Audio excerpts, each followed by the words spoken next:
नमस्कार, स्वागत है आपका। मैं हूं आपके साथ गौरव श्रीवास्तव। देश का सबसे भरोसेमंद चैनल डीडी न्यूज पर लेकर हाजिर हूं आपका अपना पसंदीदा शो खबरों का सरपंच न्यूज पंच। इस कार्यक्रम के जरिए हम आप तक पहुंचाते हैं वो खबरें जिन पर रहती है सभी की नजर। लेकिन न्यूज पंच में सिर्फ खबर नहीं होगी, बल्कि होगी खबर की पूरी पड़ताल। तथ्यों और आंकड़ों के जरिए आपको समझाएंगे खबर का हर एक बिंदु। साथ ही ग्राउंड जीरो पर मौजूद अपनी टीम से जानेंगे एक एक अपडेट। होगी हर खबर पर पैनी नजर। और आज न्यूज पंच के जरिए जिन खबरों पर होगी हमारी नजर, सबसे पहले करते हैं उनका रुख।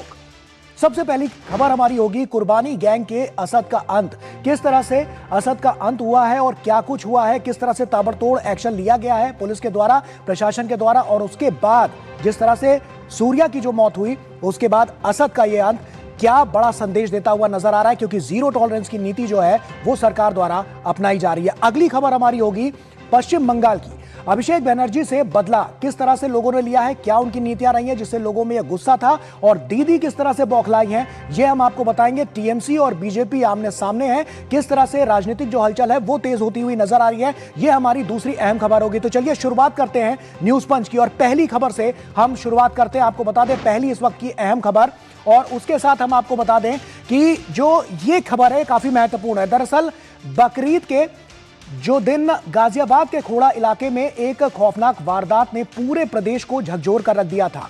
11वीं के छात्र सूर्या चौहान को कथित तौर पर उसके परिचित युवकों ने मिलने के बहाने बुलाया और फिर बेरहमी से चाकुओं से गोदकर उसे मौत के घाट उतार दिया था। गाजियाबाद के चर्चित सूर्या चौहान हत्याकांड में अब एक बड़ा मोड़ सामने आया है। बकरीद के दिन 11वीं के छात्र सूर्या चौहान की बेरहमी से की गई हत्या के मुख्य आरोपी असद का पुलिस एनकाउंटर में खेल खत्म हो गया।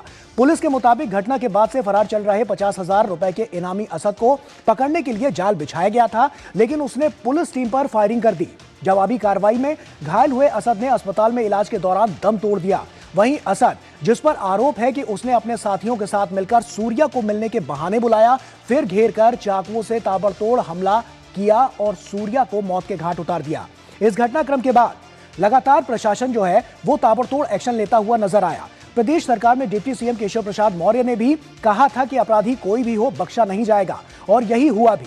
सरकार की अपराधियों के खिलाफ जीरो टॉलरेंस की नीति ने, जी हां, जीरो टॉलरेंस की नीति ने प्रशासन को वो प्रोत्साहन दिया जिससे किसी भी तरह का गुनाह करने वाला गुनाहगार, चाहे वो कोई भी हो, मिट्टी में मिला दिया जाएगा। और यही हुआ भी इस पूरे घटनाक्रम में, क्योंकि जो सूर्या का जो हत्यारा है वो मारा गया है। ऐसे में असद एनकाउंटर में ढेर हुआ है और मुख्य आरोपी असद था।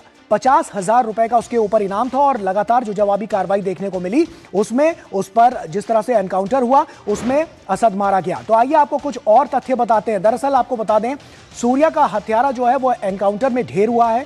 गाजियाबाद का चर्चित ये सूर्या चौहान जो हत्याकांड था उसमें पुलिस ने ताबड़तोड़ एक्शन लेते हुए लगातार जो वहां पर अपनी कार्यप्रणाली थी उसको आगे बढ़ाया और उसके बाद असद तक पहुंचा।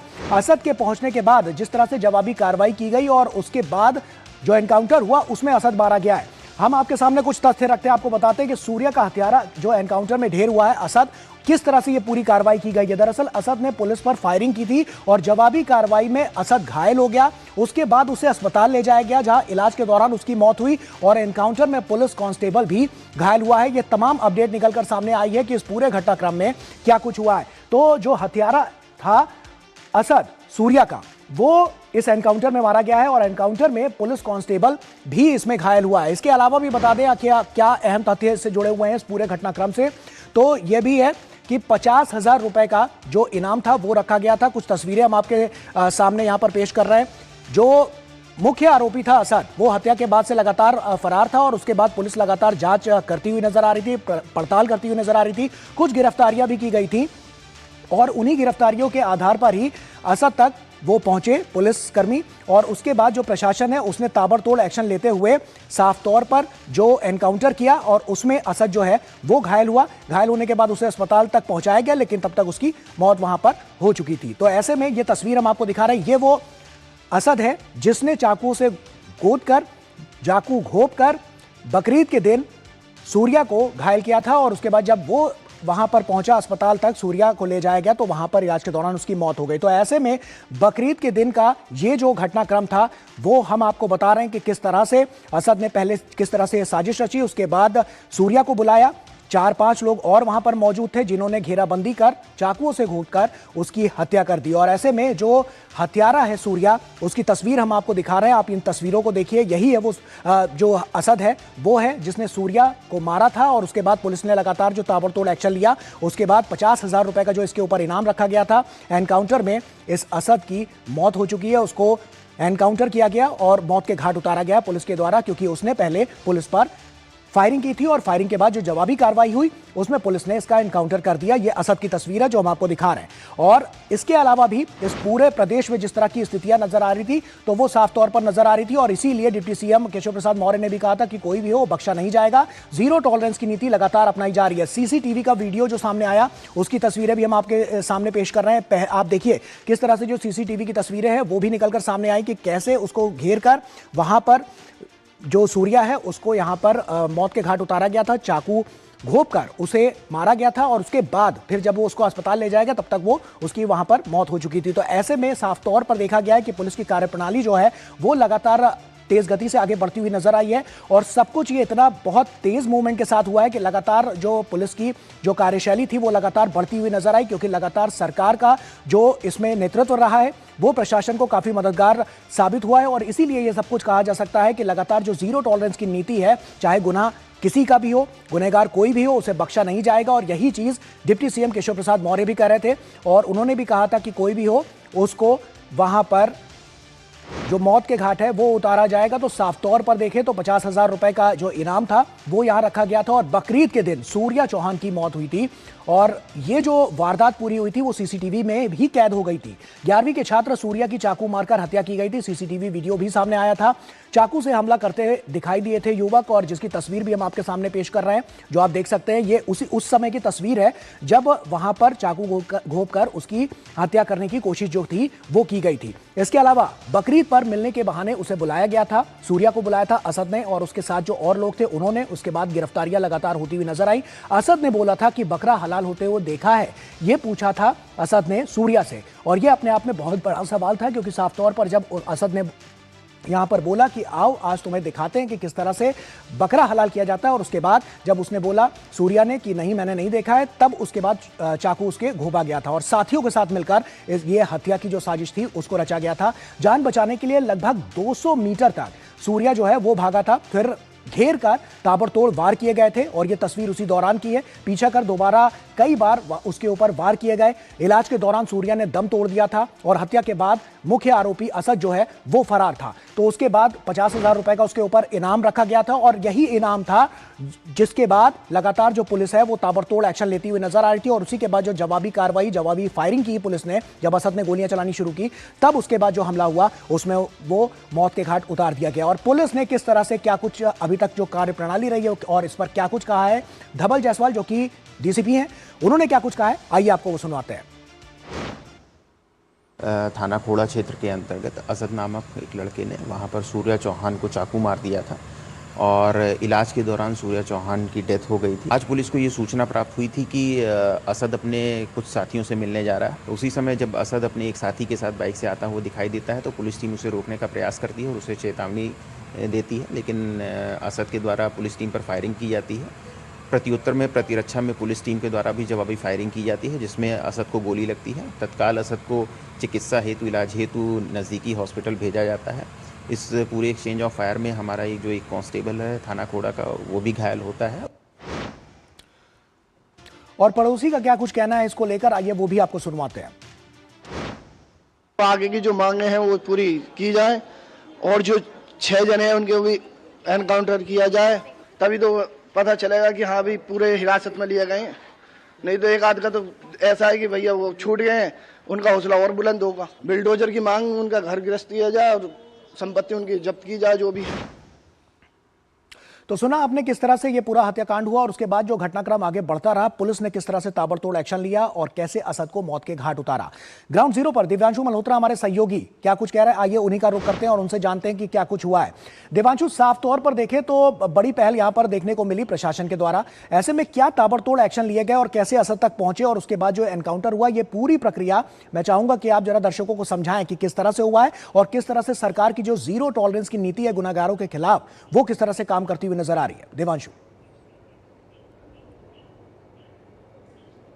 देखिए बिल्कुल गौरव, आपको बताना चाहूँगा कि जिस तरह से 28 तारीख बकरीद के दिन दोपहर करीब 3:30 बजे के आसपास इस हत्याकांड को अंजाम दिया गया, उसके बाद से ही गाजियाबाद पुलिस और न केवल गाजियाबाद की लोकल पुलिस बल्कि यूपी पुलिस की तमाम जितनी यूनिट्स होती हैं, चाहे वो एसटीएफ हो या फिर बाकी यूनिट्स हो, उनको असद की तलाश थी। क्योंकि इस पूरे मामले में 5 आरोपी जो हैं वो नामजद हैं एफआईआर में। और जिस तरह से जो मृतक है उसकी मां ने आरोप लगाए थे और उसमें कुछ नाम जो है पुलिस को बताए थे, उन सभी के नाम जो है एफआईआर में दर्ज किए गए और उनकी तलाशी शुरू की गई। 5 तो नामजद हैं ही, जिसमें से एक जो मुख्य आरोपी है असद, वो अब इस दुनिया में नहीं है। इसके अलावा बाकी 3 और ऐसे आरोपी हैं जिनकी जो है गिरफ्तारी जो है गाजियाबाद पुलिस ने कर ली है। अभी एक आरोपी जो है अभी फिलहाल फरार चल रहा है, जिसकी तलाश लगातार जारी है। एनकाउंटर की बात करें तो जब से ये घटना हुई उसके बाद से ही लगातार जो गाजियाबाद पुलिस है और जो यूपी पुलिस है असद की जो है तलाश कर रही थी।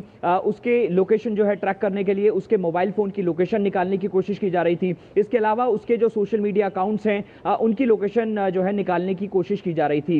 इसी बीच गाजियाबाद पुलिस को यह जानकारी मिलती है कि जो असद है वो गाजियाबाद में आने वाला है और अपने एक दोस्त से पैसे लेकर वो फरार होने वाला है। जिसके बाद पूरे गाजियाबाद में पुलिस ने ट्रैप लगाया और जब असद को की पहचान हुई कि वो गाजियाबाद में पहुंच चुका है और जब पुलिस ने उसको रोकने का इशारा किया, उसको पुलिस के हवाले होने का इशारा किया, उसने उल्टा पुलिस के ऊपर फायरिंग शुरू कर दी। जिसके बाद पुलिस ने रिटेलिएट किया और असद को गोली लग गई।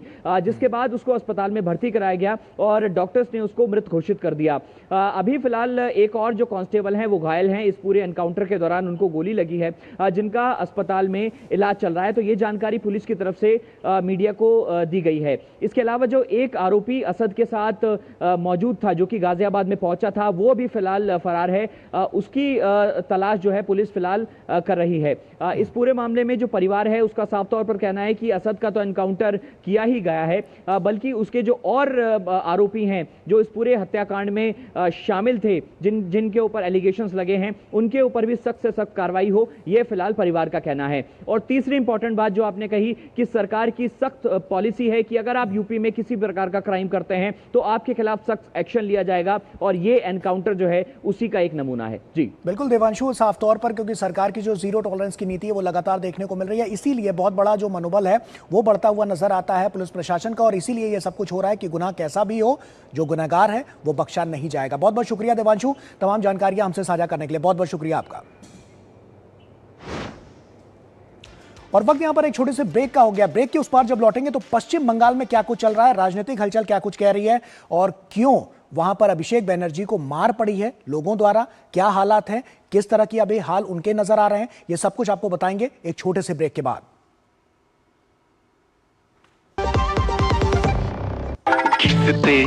तोड़ते फूटते गिरते नानी दादी का नाम याद आता है, हमको तो एक ही नाम याद आता है, इंडियन शाही पनीर मसाला।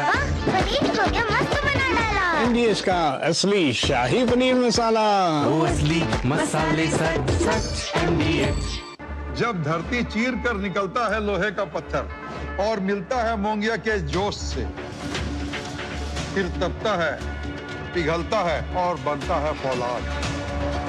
अब होता है सरिया सारी खूबियों के साथ। मोंगिया स्टील, मजबूत देश का मजबूत सरिया।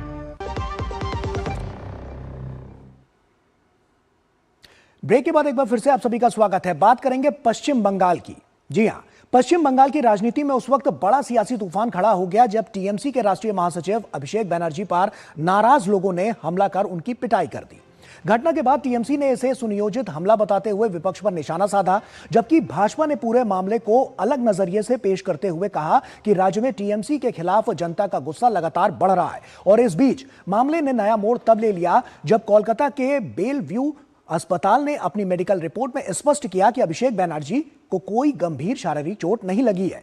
अस्पताल के इस बयान के बाद राजनीतिक आरोप प्रत्यारोप का जो दौर है वो और तेज हो गया। साफ तौर पर देखने को मिला है कि इस तरह की जो स्थितियां हैं वो नजर आई हैं, और क्या कुछ उसमें और निकलकर जो सामने आया है वो बहुत कुछ कहता है, क्योंकि पश्चिम बंगाल में अभिषेक बनर्जी की जो नीतियां हैं उसके खिलाफ लोगों में साफ तौर पर गुस्सा देखने को मिला है। आरोपों की जो पोल है वो खुलती हुई नजर आई है और अभिषेक को कोई चोट नहीं है। हॉस्पिटल ने क्या कुछ कहा है, किस तरह से जो आरोपों की पोल है वो खुलती हुई नजर आई है। बेलव्यू हॉस्पिटल का जो बयान है वो साफ तौर पर नजर आया है। अभिषेक को मामूली चोट लगी है, यह कहना है अस्पताल का, भर्ती करने की जरूरत नहीं है, यह साफ तौर पर डिक्लेयर किया अस्पताल के वहां पे जो डॉक्टर्स थे उन्होंने। मरीज के सीने पर कुछ खास कुछ निशान आए हैं, वहीं कोई गंभीर शारीरिक चोट नहीं है, पूरी तरह से होश में है मरीज, यह कहना है अस्पताल का, जो साफ तौर पर जो डॉक्टर देख रहे थे उन्होंने ये बात बोली है। इसके अलावा ममता बनर्जी ने अस्पताल को धमकाया है। क्या कुछ कहा है, क्योंकि आरोपों की जो पोल खुलती हुई नजर आई है वो अपने आप में कई सवाल भी खड़े करती है, क्योंकि लगातार जिस तरह की बात ममता बनर्जी की तरफ से कही गई है, उसके अलावा टीएमसी जो बात कह रही है वो भी यहां पर सवालों के घेरे में है। क्योंकि जब अस्पताल ने इस बात को साफ तौर पर रख दिया कि अभिषेक बनर्जी को कोई खास चोट नहीं लगी, उन्हें एडमिट करने की जरूरत नहीं है, तब उस पर ममता बनर्जी लगातार सवाल उठाती हुई उन कार्यशैली पर, उन डॉक्टरों पर यह सवाल उठाती हुई नजर आ रही है। क्योंकि ममता बनर्जी ने अस्पताल को धमकाया है और कुछ भी हुआ तो अस्पताल जिम्मेदार होगा। तो इस तरह की जो गतिविधियां वो यहां पर देखने को मिल रही हैं और तमाम सवाल भी खड़े कर रही हैं। सौरभ दत्ता हमारे सहयोगी हमारे साथ जुड़ रहे हैं। सौरभ, पश्चिम बंगाल में जो स्थिति मौजूदा नजर आ रही है, अभिषेक बनर्जी की जो नीतियां रही उसके खिलाफ तो लोगों ने उनकी पिटाई कर दी, ये साफ तौर पर नजर आया। इसके अलावा जब अस्पताल प्रशासन अपनी तरफ से काम कर रहा है तो ममता बनर्जी अड़ंगा क्यों लगा रही है? सौरभ गौरव, देखिए, पहली बात तो ये है कि महीने भर पहले भी अभिषेक बनर्जी रैंप पर खड़े होकर बयानबाजी करते थे चुनाव प्रचार में, और उस प्रचार के दौरान जितने लोग दिख रहे थे आज पूरा उल्टा हुआ है। जब वो सोनारपुर गए अपने एक कार्यकर्ता के घर पर, तो देखा गया कि वहां पर पूरे जनता उनके ऊपर हावी हो गया। और ये जो पूरी घटना घटी है, कहीं ना कहीं जाके अगर आप उन जनता की बयान सुने तो वो क्या कह रहे हैं? वो कह रहे हैं कि विकास नहीं हुआ, डराया गया था, धमकाया गया था, फॉल्स केस दिया गया था। पिछले 15 साल में जो भी विरोधी दल करते थे उनके ऊपर हमला होता था। और खास कर वो जो डीजे वाला बयान बाजी अभिषेक बनर्जी ने किया था कि 4 मई के बाद डीजे बजेगा, 4 मई के बाद हिसाब लेंगे, तो वही सारी बातें जनता के बीच से भी उभर कर आ रहा था। जब हम लोग उनसे पूछ रहे थे आप लोगों के भीतर इतना आक्रोश क्यों? फिर क्या देखा गया? फिर देखा गया कि ममता बनर्जी बिल्कुल सौरभ, साफ तौर पर ये जो तमाम नीतियां हैं ये कार्यशैली साफ तौर पर दिखाती हैं कि टीएमसी जब सत्ता में थी तब क्या हाल था और अभी भी सत्ता में नहीं है तब क्या हाल है। ये तमाम ऐसे सवाल हैं जो लगातार गंभीरता को दिखा रहे हैं कि राजनीतिक दृष्टिकोण किस ओर जाता हुआ नजर आ रहा है। बहुत बहुत शुक्रिया सौरभ आपका तमाम जानकारियां हमसे साझा करने के लिए। और इसी के साथ न्यूज पंच में फिलहाल अभी के लिए इतना ही। पूरी टीम को दीजिए इजाजत। आप बने रहिए डीडी न्यूज के साथ। नमस्कार।